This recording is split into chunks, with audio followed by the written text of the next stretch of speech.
हाँ जी, सत श्री अकाल, नमस्कार, आदाब।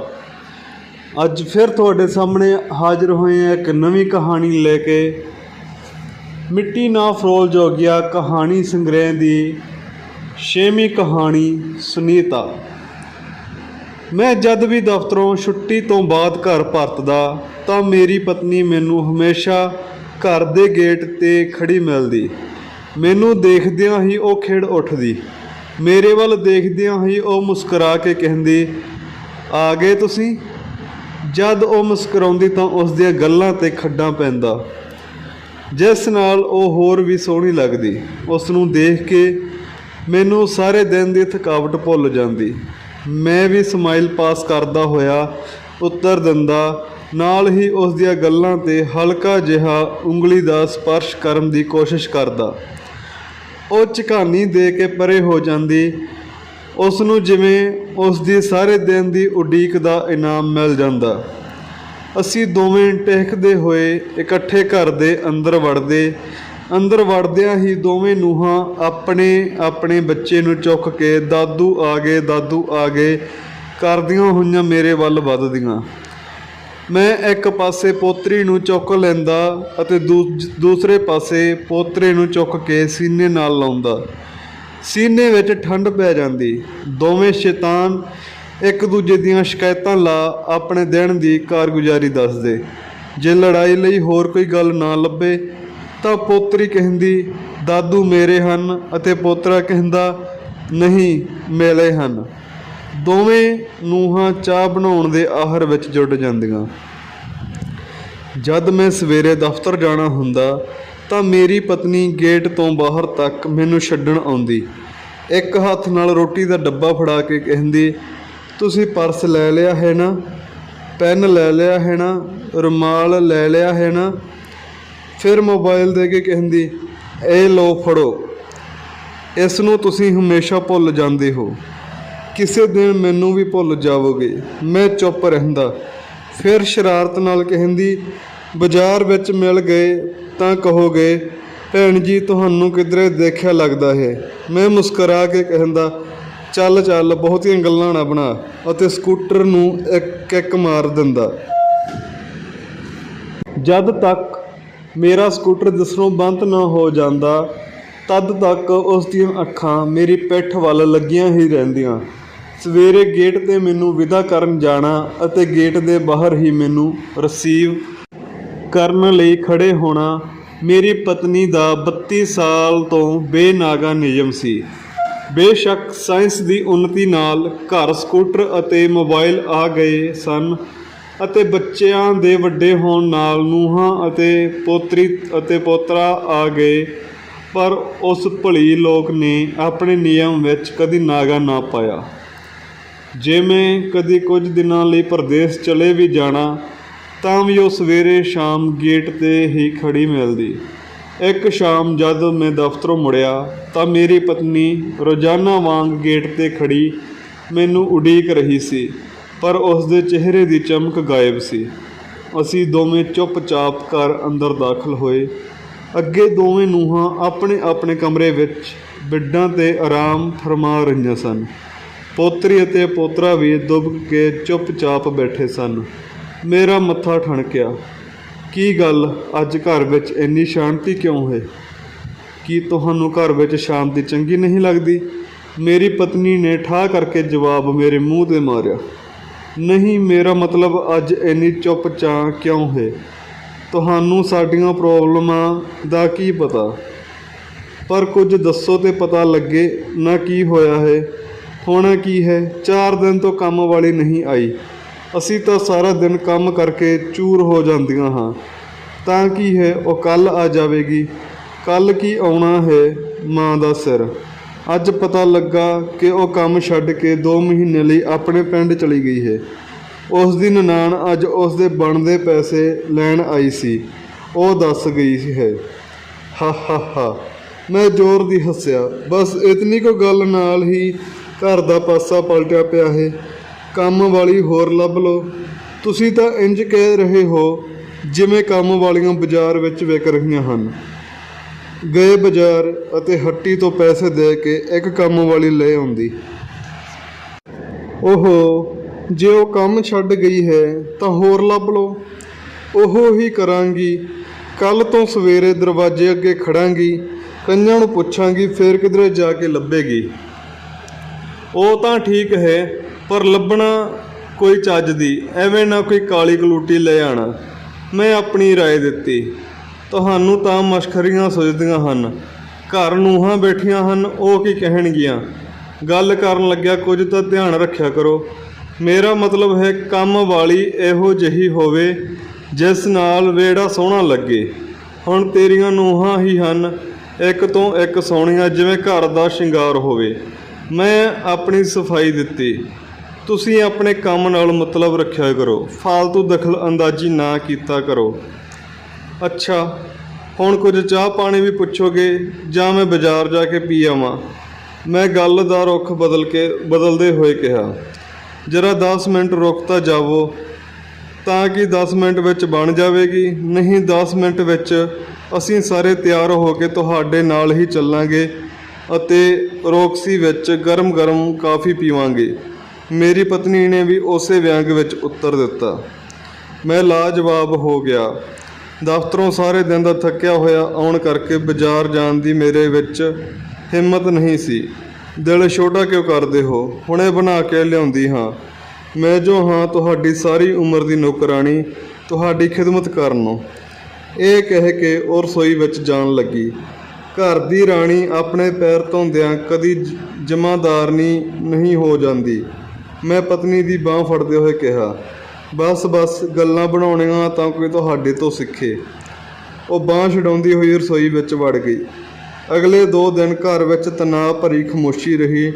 ਉਸ ਤੋਂ ਅਗਲੇ ਦਿਨ ਜਦ ਮੈਂ ਘਰ ਆਇਆ ਤਾਂ ਉਹ ਪਹਿਲੇ ਵਾਲੀ ਚਹਿਲ ਪਹਿਲ ਸੀ। ਸਭ ਦੇ ਮੂੰਹ 'ਤੇ ਰੌਣਕ ਪਰਤ ਆਈ ਸੀ। ਕੀ ਗੱਲ, ਅੱਜ ਸਾਰੇ ਬਹੁਤ ਖੁਸ਼ ਹਨ?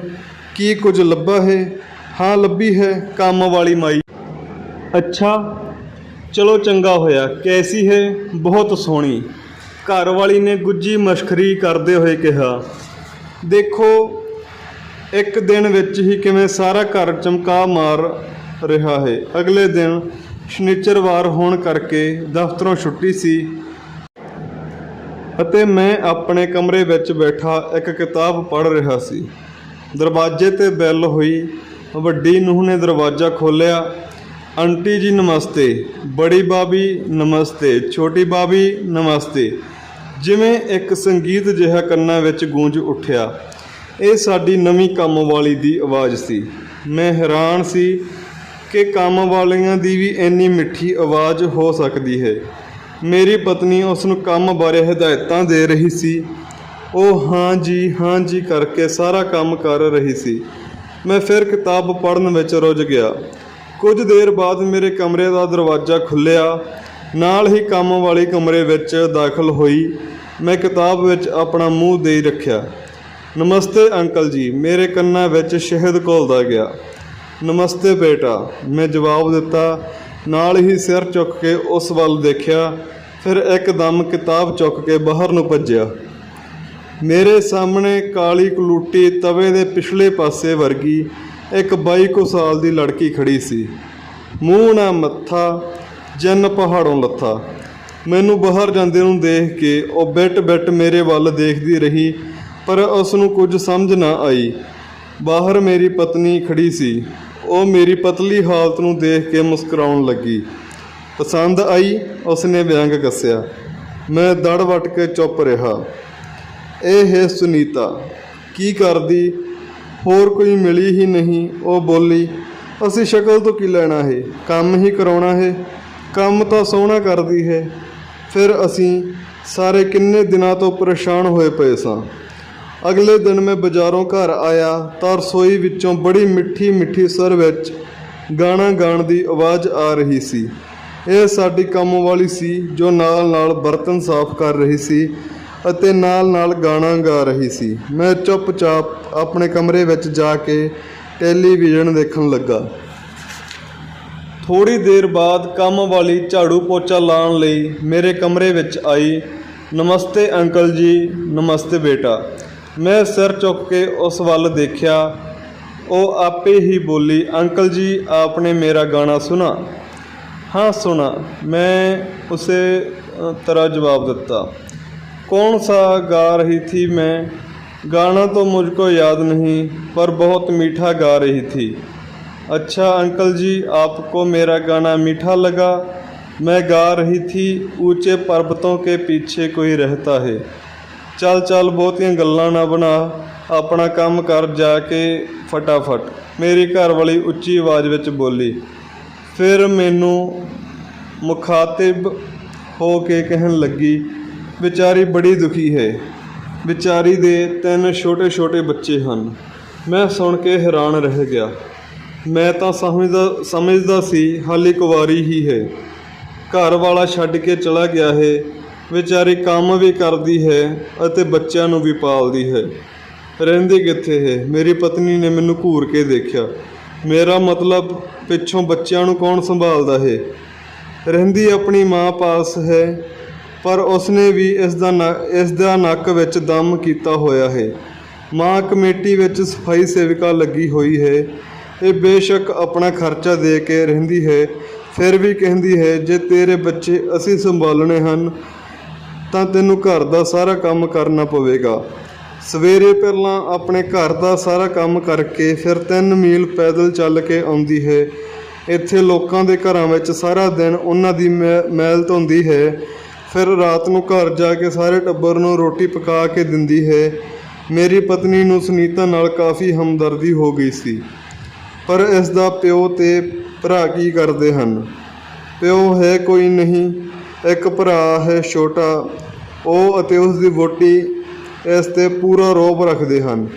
ਕਹਿੰਦੇ ਹਨ ਜਾ ਨਹੀਂ ਔਰ ਜਾ ਕਰ ਮੂੰਹ ਕਾਲਾ ਕਰ, ਹਮਾਰਾ ਪੀਛਾ ਛੋੜ। ਇਹ ਵਿਚਾਰੀ ਬੜੀ ਮੁਸ਼ਕਲ ਨਾਲ ਸਮਾਂ ਕੱਟ ਰਹੀ ਹੈ। ਪਤਨੀ ਦੀਆਂ ਗੱਲਾਂ ਸੁਣ ਕੇ ਮੇਰਾ ਵੀ ਦਿਲ ਪਸੀਜ ਗਿਆ। ਇਤਨਾ ਸਾਰਾ ਕੁਝ ਹੋਣ ਦੇ ਬਾਅਦ ਵੀ ਸੁਨੀਤਾ ਸਾਰਾ ਦਿਨ ਗੁਟਕਦੀ ਰਹਿੰਦੀ, ਮੱਥੇ 'ਤੇ ਕਦੀ ਗਮ ਦੀ ਸਿਕਨ ਨਾ ਆਉਣ ਦਿੱਤੀ। ਹੌਲੀ ਹੌਲੀ ਉਸਨੇ ਘਰ ਦੇ ਸਾਰੇ ਜੀਆਂ ਦਾ ਮਨ ਜਿੱਤ ਲਿਆ। ਹੁਣ ਉਸ ਦਾ ਕਾਲਾ ਰੰਗ ਕਿਸੇ ਨੂੰ ਨਜ਼ਰ ਨਹੀਂ ਸੀ ਆਉਂਦਾ। ਇੱਕ ਦਿਨ ਸੁਨੀਤਾ ਮੇਰੀ पत्नी ਨੂੰ कहन लगी, आंटी जी आप मेरे साथ पंजाबी में बात किया करो। बेशक मैं मद्रास की रहने वाली हूँ, पर मुझे पंजाबी बहुत मीठी लगती है। मैं पंजाबी सीखना चाहती हूँ, पर मेरे साथ कोई पंजाबी में बात नहीं करता, इसलिए हिंदी बोलनी पड़ती है। अच्छा आगे से मैं तुम्हारे साथ पंजाबी में ही बात करूँगी, मेरी पत्नी बोली। मेरा हासा निकल गया, क्योंकि ये शब्द भी वो हिंदी विच ही कह रही सी। इसे तरह दिन बीतते गए। सरकारी नौकरी तो मेरी रिटायरमेंट हो गई। हुण मेरा ज़्यादा समा घर विच ही बतीत हुंदा। एक दिन सुनीता काम ते ना आई, घर विच घुटन रही। अगले दिन सुनीता आई तो उसने मेरी पत्नी नूं दस्सिया कि कल उसके भरा ने उसनूं बहुत कुट्टिया। कहंदा बच्चिआं नूं लैके हुणे इत्थों चली जा। बीबी जी आप ही बताएं, मैं छोटे छोटे 3 बच्चों को लेकर कहाँ चली जाऊँ? जी तो करता है अलग खोली में लेकर रहूँ, फिर सोचती हूँ पीछे बच्चों का कौन ध्यान रखेगा। फिर कहती आंटी जी आप ही अंकल को कहें मुझे बैंक से लोन दिला दें। सुना है सरकार गरीबों का 10-10 हज़ार लोन दे रही है, मेरे बच्चों का भला हो जाएगा। लोन ऐसे नहीं मिलता, पहले बैंक में कुछ गिरवी रखना पड़ता है। तू क्या गिरवी रखेगी? मेरी पत्नी ने कहा। मैं क्या गिरवी रख सकती हूँ, मैं तो खुद को ही गिरवी रख सकती हूँ, यदि मेरे बच्चों का भला हो जाए। फिर कुछ देर रुक के बोली, कहते हैं यदि किसी बड़े आदमी की सिफारिश हो जाए तो कुछ भी गिरवी नहीं रखना पड़ता। आंटी जी आप अंकल को बोलो ना मेरी सिफारिश कर दें, अंकल जी तो बहुत बड़े अफसर हैं। मेरी पत्नी ने उसनूं बड़ी मुश्किल नाल समझाया कि ये सब प्रापेगंडा ही है, लोन एवें नहीं मिलता। फिर अपने कोलों 500 रुपये उसनूं बच्चों की जरूरत लई दिते। फिर एक दिन सुनीता कहन लगी, आंटी जी आप अंकल जी को बोलो मेरे बच्चे किसी अनाथ आश्रम में जमा करा दें। मैं अलग खोली लेकर रह लूँगी। रोज़ रोज़ बाबी बाई की मार तो नहीं खानी पड़ेगी। जब बच्चे बड़े होंगे तो उनसे ले लूँगी। बड़ी मुश्किल मेरी पत्नी ने उसनों समझाया कि कोई अनाथ आश्रम वाले ਬੱਚਿਆਂ ਨੂੰ ਇੰਜ नहीं ਰੱਖਦੇ। एक दिन सुनीता गुणगुणाਉਂਦੀ ਹੋਈ ਕੰਮ 'ਤੇ आई। मेरी ਵੱਡੀ ਨੂੰਹ ने पूछा, की गल सुनीता, अज बहुत खुश हो? बताऊं, मेरा घर वाला आ गया है। तेरा घर वाला आ गया है इसलिए तू खुश है? पगली, तूने उसे घर में घुसने ही क्यों दिया? मेरी छोटी नूंह बोली। क्या करूं भाभी, मेरे पास आकर गिड़गिड़ाने लगा। मुझे तरस आ गया। कहता है मैं रिक्शा चलाकर कमाई करूंगा, बच्चों को पालूंगा। यदि वो फिर भाग गया तो? नहीं, अब नहीं भागेगा। वैसे मेरा भी कभी कभी मन करता है कि बच्चों को उसके पास छोड़कर किसी के साथ। अगों उसने गल अधूरी छड़ ਦਿੱਤੀ। सुनीता ने ਵੱਖਰੀ ਖੋਲੀ ਲੈ ਲਈ। ਉਸ ਦਾ ਘਰ ਵਾਲਾ ਰਿਕਸ਼ਾ ਚਲਾਉਣ ਲੱਗਾ। ਹੁਣ ਉਹ ਖੁਸ਼ ਸੀ, ਪਰ ਉਸ ਦੀ ਇਹ ਖੁਸ਼ੀ ਜ਼ਿਆਦਾ ਦੇਰ ਨਾ ਰਹੀ। ਉਹ ਘਰ ਵਾਲਾ ਕਿਰਾਏ ਦੀ ਰਿਕਸ਼ਾ ਅੱਗੇ ਕਿਸੇ ਨੂੰ ਵੇਚ ਕੇ ਫਿਰ ਭੱਜ ਗਿਆ। ਰਿਕਸ਼ਾ ਮਾਲਕ ਸੁਨੀਤਾ ਦੇ ਬੂਹੇ ਆ ਕੇ ਗਾਲ ਮੰਦਾ ਬੋਲਣ ਲੱਗਾ। ਵਿਚਾਰੀ ਨੇ ਮਸਾਂ ਲੋਕਾਂ ਤੋਂ ਮੰਗ ਕੇ ਉਸ ਦੇ ਪੈਸੇ ਭਰੇ। ਸੁਨੀਤਾ ਨੂੰ ਫਿਰ ਆਪਣੀ ਮਾਂ ਅਤੇ ਭਰਾ ਪਾਸ ਸ਼ਰਨ ਲੈਣੀ ਪਈ। एक दिन सुनीता ने मेरी पत्नी ने दसिया, मैंने अपने बच्चों को चर्च में दे दिया है। वो कहते हैं हम इन्हें ईसाई बनाएंगे। मैंने सोचा ईसाई बनते हैं तो बन जाएं, रहेंगे तो मेरे बच्चे ही। मैंने अपनी खोली भी अलग ले ली है। कुछ दिन ठीक चलिया, पर सुनीता बहुत छुट्टियां मारन लग पई। एक बारी वो पूरा हफ्ता गायब रही। मेरी घरवाली ने जब दूजियां काम वालियां तो पुछया तो पता लगा कि सुनीता घर छड्ड के किसी नाल भज गई है। घर वालियां नूं मजबूरन होर काम वाली का प्रबंध करना पिया। कोई 6 महीने बाद पता लगा कि सुनीता वापस आ गई है। उसने अपने बच्चे भी चर्च तो वापस ले आंदे हन। वो फिर काम की तलाश विच है। मेरी पत्नी ने 1 मई नूं हटाना ठीक ना समझिया, पर रुपए पैसे नाल उस दी मदद कर ਦਿੱਤੀ ਅਤੇ ਆਪਣੇ ਬੱਚਿਆਂ ਦੇ ਕੁਝ ਕੱਪੜੇ ਵੀ ਉਸ ਦੇ ਬੱਚਿਆਂ ਦੇ ਪਾਉਣ ਲਈ ਦਿੱਤੇ। ਇਤਨੇ ਦੁੱਖਾਂ ਦੇ ਬਾਵਜੂਦ ਵੀ ਸੁਨੀਤਾ ਦਾ ਹਾਲੇ ਵੀ ਉਹੀ ਹਸਮੁਖ ਸੁਭਾਅ ਸੀ। ਉਸ ਨੂੰ 2-3 ਘਰਾਂ ਦੇ ਕੰਮ ਮਿਲ ਗਏ। ਹੁਣ ਉਹ ਦੂਜੇ ਤੀਜੇ ਦਿਨ ਸਾਡੇ ਘਰ ਫੇਰਾ ਮਾਰ ਜਾਂਦੀ। ਮੇਰੀ ਪਤਨੀ ਅਤੇ ਨੂੰਹਾਂ ਕੁਝ ਰੁਪਏ ਪੈਸੇ ਤੇ ਰਾਸ਼ਨ ਨਾਲ ਉਸ ਦੀ ਮਦਦ ਕਰ ਦਿੰਦੀਆਂ। फिर पता चलिया सुनीता दे मुंडा होया है। मैनू पता लगा तो मैं अपनी पत्नी नूं कहा, अगे 3 थोड़े सन जो एक होर जम धरिया है। मैं तो कहना इस नूं घर वाले नूं मूँह नहीं सी लाना चाहिए। पता नहीं घर वाले दा है जां किसी होर दा, मेरी पत्नी ने कहा। मैं चुप करके रह गया। उस तो अगले हफ्ते सुनीता अपने नवे जम्मे बच्चे नूं चुक के ਨਾਲ ਲੈ ਆਈ। ਮੇਰੀ ਪਤਨੀ ਨੇ ਮੁੰਡੇ ਨੂੰ ਪਿਆਰ ਦਿੱਤਾ ਅਤੇ 50 ਰੁਪਏ ਸ਼ਗਨ ਵੀ ਪਾਇਆ ਅਤੇ ਬੱਚਿਆਂ ਦੇ ਕੁਝ ਪੁਰਾਣੇ ਕੱਪੜੇ ਵੀ ਉਸ ਨੂੰ ਦਿੱਤੇ। ਜਦ ਪਤਨੀ ਮੇਰੇ ਕਮਰੇ ਵਿੱਚ ਆਈ ਤਾਂ ਮੈਂ ਉਸ ਨੂੰ ਪੈ ਗਿਆ। ਕੀ ਲੋੜ ਹੈ ਇਹੋ ਜਿਹੀ ਕਰਪਟ ਔਰਤ ਨੂੰ ਮੂੰਹ ਲਾਉਣ ਦੀ? ਪਤਾ ਨਹੀਂ ਕਿਸ ਦਾ ਹਰਾਮ ਦਾ ਬੱਚਾ ਚੁੱਕ ਲਿਆਈ ਹੈ ਅਤੇ ਹੂੰ ਉਸ ਨੂੰ ਸ਼ਗਨ ਪਾਈ ਜਾ। ਤੈਨੂੰ ਬਹੁਤ ਖੁਸ਼ੀ ਚੜ੍ਹੀ ਹੈ ਨਾ ਹਰਾਮ ਦੇ ਬੱਚੇ ਦੀ? ਮੈਂ ਕਿਹਾ, ਜੀ ਬੱਚੇ ਕਦੀ ਹਰਾਮ ਦੇ ਨਹੀਂ ਹੁੰਦੇ। ਬੱਚੇ ਤਾਂ ਰੱਬ ਦਾ ਰੂਪ ਹੁੰਦੇ ਹਨ।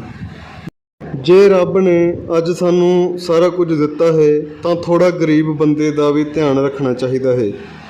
ਅਸੀਂ ਅੱਜ ਜਿੱਥੇ ਪਹੁੰਚੇ ਹਾਂ ਆਪਣੀ ਮਿਹਨਤ ਕਰਕੇ ਪਹੁੰਚੇ ਹਾਂ। ਮੈਂ ਕੁਝ ਢਿੱਲਾ ਪੈ ਕੇ ਕਿਹਾ, ਤੁਹਾਡਾ ਕੀ ਖਿਆਲ ਹੈ ਇਹ ਸਾਡੇ ਘਰ ਸਾਡੇ ਨਾਲੋਂ ਘੱਟ ਮਿਹਨਤ ਕਰਦੀ ਹੈ?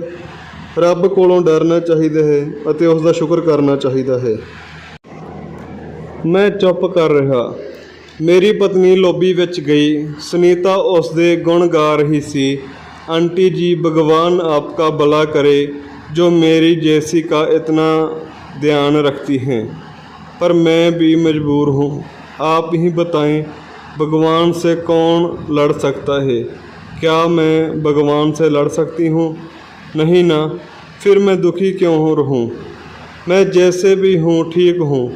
जिंदगी तो मुझे हर पल हर हाल में जीनी ही है ना। जी लूँगी, मेरी किस्मत तो कोई नहीं बदल सकता ना। फिर ਮੈਂ ਦੁਖੀ ਕਿਉਂ ਰਹੂੰ? ਮੈਂ ਦੂਸਰੇ ਕਮਰੇ ਵਿੱਚ ਬੈਠਾ ਸੁਨੀਤਾ ਦੀਆਂ ਗੱਲਾਂ ਸੁਣ ਰਿਹਾ ਸੀ ਜੋ ਉਹ ਮੇਰੀ ਪਤਨੀ ਨਾਲ ਇੱਕੋ ਸਾਹੇ ਕਰੀ ਜਾ ਰਹੀ ਸੀ। ਮੈਂ ਇੱਕ ਅਨਪੜ੍ਹ ਕੰਮ ਕਰਨ ਵਾਲੀ ਲੜਕੀ ਤੋਂ ਇਤਨੀ ਸਮਝਦਾਰੀ ਦੀਆਂ ਗੱਲਾਂ ਸੁਣ ਕੇ ਹੈਰਾਨ ਸਾਂ। ਉਹ ਕਹਿ ਤਾਂ ਠੀਕ ਹੀ ਰਹੀ ਸੀ, ਪਰ ਇਤਨੀ ਛੋਟੀ ਜਿਹੀ ਉਮਰ ਵਿੱਚ ਇਤਨੀ ਕੌੜੀ ਸੱਚਾਈ ਨੂੰ ਕਬੂਲ ਕਰਨਾ ਕਿੱਡੀ ਵੱਡੀ ਕਠਿਨ ਗੱਲ ਸੀ। ਲੱਗਦਾ ਸੀ ਜਿਵੇਂ ਬੁੱਧ ਨੂੰ ਤਾਂ ਜੰਗਲਾਂ ਵਿੱਚ ਉਮਰ ਭਰ ਭਟਕਣ ਤੋਂ ਬਾਅਦ ਬੋਹੜ ਦੇ ਬ੍ਰਿਸ਼ ਥੱਲੇ ਜ਼ਿੰਦਗੀ ਦਾ ਗਿਆਨ ਪ੍ਰਾਪਤ ਹੋਇਆ ਸੀ, ਉਵੇਂ ਸੁਨੀਤਾ ਨੇ ਤਾਂ ਜ਼ਿੰਦਗੀ ਦੇ ਤੂਫਾਨਾਂ ਵਿੱਚੋਂ ਇਹ ਗਿਆਨ ਪ੍ਰਾਪਤ ਕਰ ਲਿਆ ਸੀ। ਬੁੱਧ ਦੁੱਖਾਂ ਨੂੰ ਦੇਖ ਕੇ ਘਰ ਛੱਡ ਕੇ ਭੱਜ ਗਿਆ ਸੀ, ਪਰ ਇਸ ਨੇ ਤਾਂ ਦੁੱਖਾਂ ਵਿੱਚ ਜੀ ਕੇ ਇਹ ਗਿਆਨ ਪ੍ਰਾਪਤ ਕੀਤਾ ਹੈ। ਹਾਂਜੀ, ਇਹ ਸੀ ਕਹਾਣੀ ਸੁਨੀਤਾ।